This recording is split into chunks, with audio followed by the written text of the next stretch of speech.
Hello, everybody. This is going to be a monthly guidance reading for October 2016, and this is for the Divine Feminine Energies. And I will be using the Osho Tarot deck. I've also pulled an Archangel card from the Archangel Oracle deck for the end of the reading, just as some advice to take with you. Okay, so let's go ahead and get into the spread. The first card represents what can the Divine Feminine learn from the Divine Masculine this month. And we have receptivity. So what I'm getting with this is that what we can learn is to adopt this energy of receptivity in a sense where you're open, you're vulnerable, you're in a state of like surrender to spirit and to the divine plan. You're flowing with the guidance. You know what you know deep down, but you're not trying to control it. You're not trying to figure out the big picture just yet. It's kind of just like going with the flow of whatever this connection is. This is taking in divine guidance. This is finding healing within surrender, within trusting in the divine plan and letting divine take over and guide you. There's a lot of activation going on with the crown chakra, the third eye chakra. So it may not appear as if the divine masculine is receiving divine guidance or that they're even following it. But I feel like that's because they're really not, they don't really know the ins and out of the connection as you do. The awareness of it, it's more so of a subtle, it's an inner knowingness.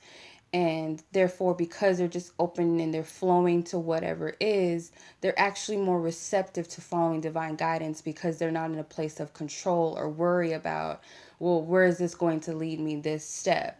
If I take this guided step, what is this going to do for the connection? Or it's that type of energy. So just being open to whatever spirit has for you, following divine guidance, and there's some type of healing that comes with this. Okay, so what does divine masculine expect from the divine feminine this month? And we have the silence card.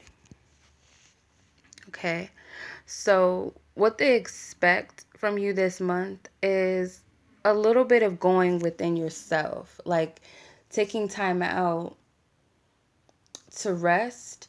I feel like more so this is their energy, not so much on a physical level. I feel like on an energetic level, the divine masculine is kind of not probing you, but encouraging you to go within yourself and really trust in your intuition. And there again, we have this third eye energy with the moon. It sits right over her third eye.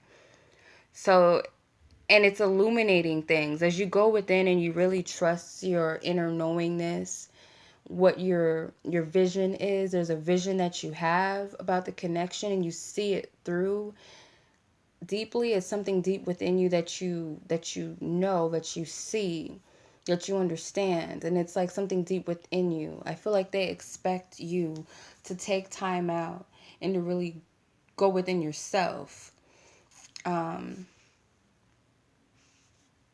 And it's like uncovering some type of truth. Like they expect you to see something. There's something to uncover. Okay. So how can the divine feminine, how can you be more supportive of the divine masculine this month? And we have 8 guilt. So being more supportive, I'm getting, is to get out of your head, out of your mind. Not being so trapped within your thoughts of, so much of your fears, because it's driving this woman mad, whatever her thoughts are, whatever she's worried about or thinking. These can be anxieties. These can be a number of things that are on your mind as it pertains to connection. It's so much that's like driving her crazy.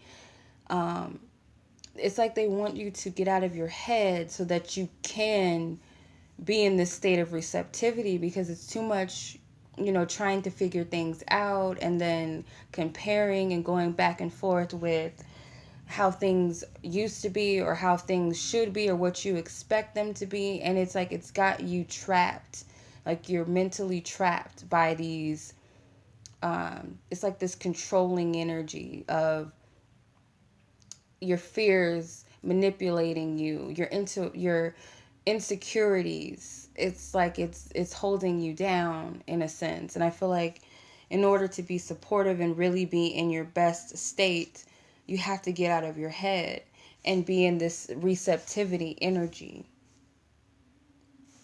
Okay?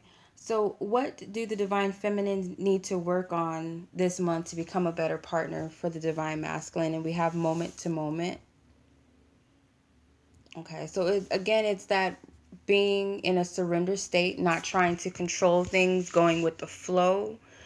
Because this person, he's balancing things out to perfection. He's not focused on the outside world. There's a lot of energy, there's a lot going on around him energetically. But whatever, he's not even looking down at his next step. He's just flowing with it.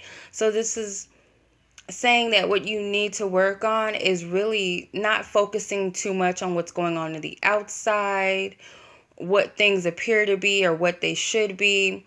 Not looking down, meaning not worrying about what your next step is or what I should do next, what's going to happen next, how are they going to react to this. It's kind of like they just want you to live and just flow with whatever you're being guided to do, is what I'm getting.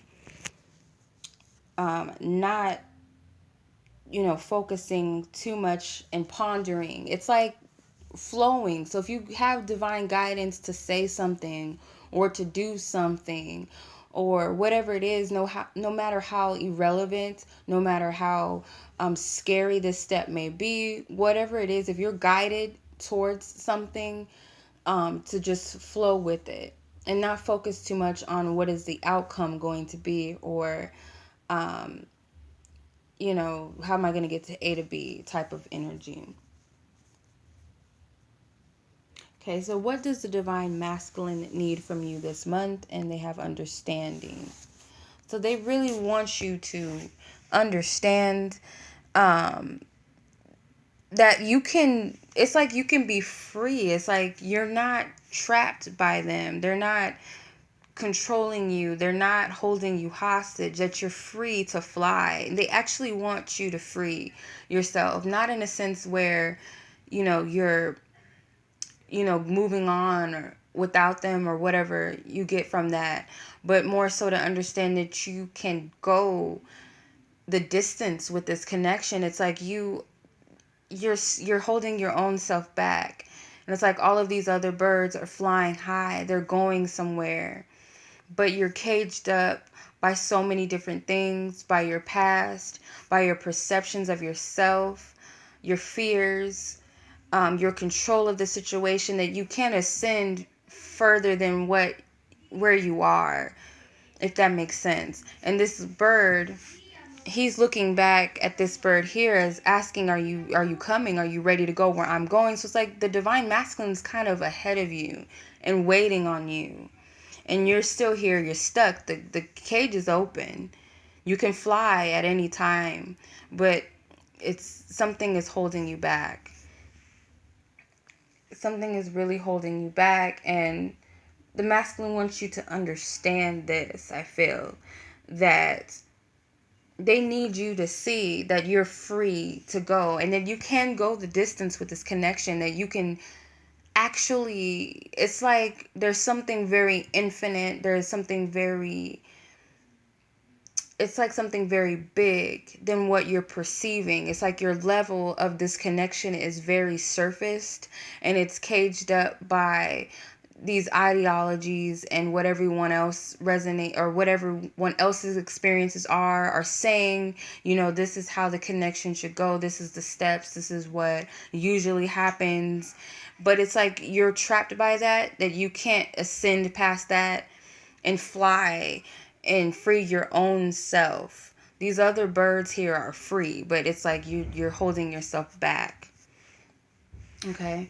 The final card is, what direction does the relationship need to take, which will be in the highest good of the divine feminine? And this is flowering. So what direction this connection needs to take that will be in your highest good? I'm getting nurturing energy. That it needs to take it's like pampering and love of yourself. And yes, this is about, it's like the Queen of Pentacles energy, and it's, the luxuries and pampering of yourself, doing those little things for yourself and doing these little things for your partner, being supportive, being nurturing, being loving, um, being a stable, loyal partner in someone's life. But it's like, can you do that for yourself? And I feel like once you do this for yourself, it actually benefits the connection, for your highest good. Okay. So at the bottom of the deck, you have completion. So the energy of all of this, the shadow energy, is that there's some type of, you're figuring out the missing piece to how to complete this cycle within this connection. It's like an end of a cycle or end of a chapter with the connection. And it's like you're trying to figure out how to close this piece so that you can move on to the next chapter, the next phase of the connection. So that's what's happening right now. Okay, so let's take a look at the Archangel Advice card. And we have crystal clear intentions with Archangel Michael. And as you see, it says, be clear about what you desire and focus upon it with unwavering faith. So it's pretty cut and dry here that the advice for you is to be clear that you do want this connection, what you want within the connection, what you desire from it, what you desire from your partner, whatever it is that you desire, to focus on that, but in a sense where this is what I want, and trust that whatever is meant to happen in your highest good and that person's highest good will happen without a specific expectation. Also, Archangel Michael is here to cut cords with the past, because I feel like there's some things that you need to let go of within yourself that's going to help clarify some things for you. So it may be beneficial to call on Archangel Michael to do that this week, or this month rather. All right, so that was the reading. I hope that you enjoyed this spread, and I send you guys lots of love and light. Bye-bye.